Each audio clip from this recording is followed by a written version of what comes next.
Hello everyone. Welcome po sa Kaalaman Channel. Hello everyone, I'm Marites, kwentuhan tayo ng kamaritesan, pero may kaalaman. Bago ang lahat at labis po akong magpapasalamat na pakiclick ang subscribe button at notification bell, ngayon maupo manood at makinig ng Maritesan na may kaalaman. New York City 1976, may akda at mananaliksik na si Zecharia Sitchin. Inilathala ang kanyang aklat na, The 12th Planet.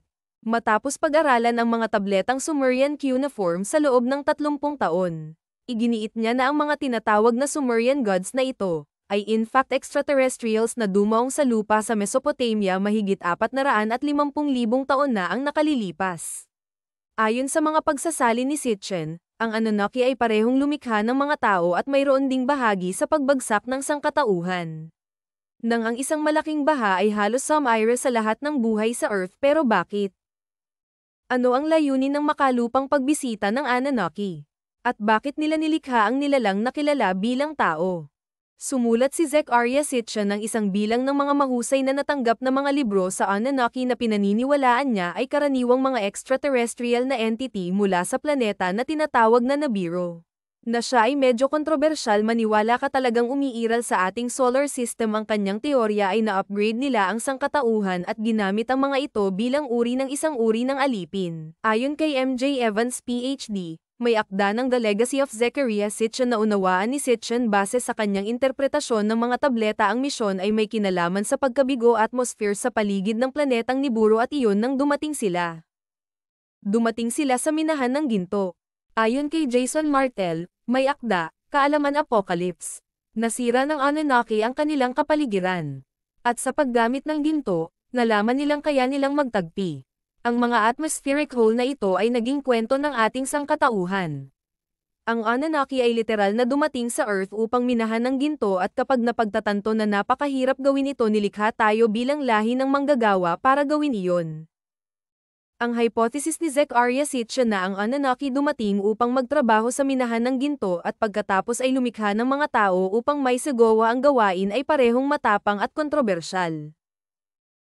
Hindi na kailangang sabihin na ito ay hindi niyakap sa pamamagitan ng mga pangunahing iskolar, ngunit maraming mga sinaunang astronaut theorists naniniwala na ang interpretasyon ni Sitchin sa mga tablet ay tama lamang, ngunit nagbibigay din ng matibay na ebidensya na nilikha ng Anunnaki ang sangkatauhan. Ayon kay Linda Moulton Howe, investigative journalist, paano kung ang buong kwento ng Anunnaki ay isang pandaigdigang kwento ng isang hindi tao na katalinuhan na nagmamanipula ng mga jinn sa buong planeta na ito ay hindi lamang ginto? Ito ay isang planetary-based. Ayon kay William Henry, sinabi ng Anunnaki na nagmula sila sa Nibiru at naniniwala sila na ang Nibiru ay isang bituin, isang gate, at isang tawiran na lugar na nagbubukas ng posibilidad na talagang naglalakbay ang Anunnaki ang mga bituin sa pamamagitan ng mga stargate at wormhole. Hilagang Iraq sa kahabaan ng silangang pampang ng Ilog Tigris, nasa tapat ng lungsod ng Mosul ang mga guho ng sinaunang lungsod ng Nineveh, isang lugar na orihinal na tinitirhan ng mga Sumerian ng Mesopotamia. Dito noong 1842, ang arkeologong British na si Austen Henry Layard nahukay ang mga guho ng dakilang aklatan ng Ashurbanipal, isang maharlikang archive na naglalaman ng libu-libong clay, mga tablet na may mga inscripsyong cuneiform. Itinayo noong 3000 BC ang mga mensaheng inukit sa bato. Itinuturing na unang nakasulat na mga account sa mundo. Philip Imbrono, astronomer, may akda, mga file mula sa gilid. Ang mga tabletang Sumerians ay marahil ang isa sa mga pinakalumang anyo ng isang nakasulat na talaan na mayroon tayo. Sila ay isinalin, at nagkukwento sila ng mga kapana-panabik na kwento tungkol sa mga Diyos na pinaghalo sa mga tao at talagang nagkaroon sa paglikha ng mga tao. Mitolohiya lang man o hindi o kung ito ay katotohanan, wala talagang nakakaalam. Ayon sa interpretasyon ng Sumerian ang mga tableta, ang mga Diyos ay tinawag na Anunnaki. Ayon kay Jason Martel, ang tinitingnan namin dito ay isang Sumerian tablet na talaga ipinapakita ang puno ng buhay na nasa gilid ng mga banal na nilalang. Makikita mo dito ang Anunnaki sa bawat panig. Nakikita rin natin ang may pakpak na disk na isang simbolikong sanggunian na ang Anunnaki ay may kapangyarihan sa paglipad. Talagang mayroon silang mga kwintas na may mga sanggunian sa astronomia, isang buwan, isang bituin, iba't ibang mga simbolo, na kahit na maaaring simbolo bilang isang relo, ginagamit ang teknolohiya 6,000 taon na ang nakalilipas. Ang mga nakasulat na salaysay ay nakaukit sa bato. Imongkahi na ang Anunnaki ay mga higanteng nilalang na may taas na 8 talampakan. Sino ang dumating sa lupa sa paghahanap ng ginto para sa kanilang tahanan planeta? Ayon kay Jason Martell, ng ang mga Sumerian gods, ang Anunnaki na pagtanto ang malaking halaga ng pagmimina ng ginto na pagpasyahan nila na maging isang manggagawa, isang alipin na minahan ng ginto para sa kanila. At ipinaliwanag nila sa mga kwento ng paglikha ng Sumerian na ito ay isang mahirap na proseso.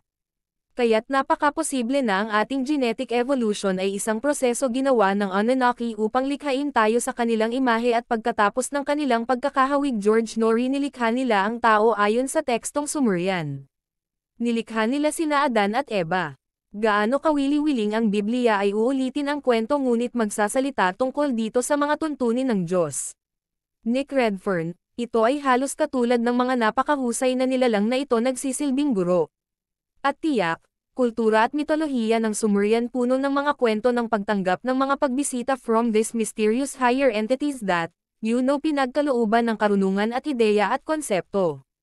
At alam mo, kailangan mong magtaka, hanggang mito lang ba ito? O may bumababa talagang sumusubok para bigyan kami ng push kung gusto mo?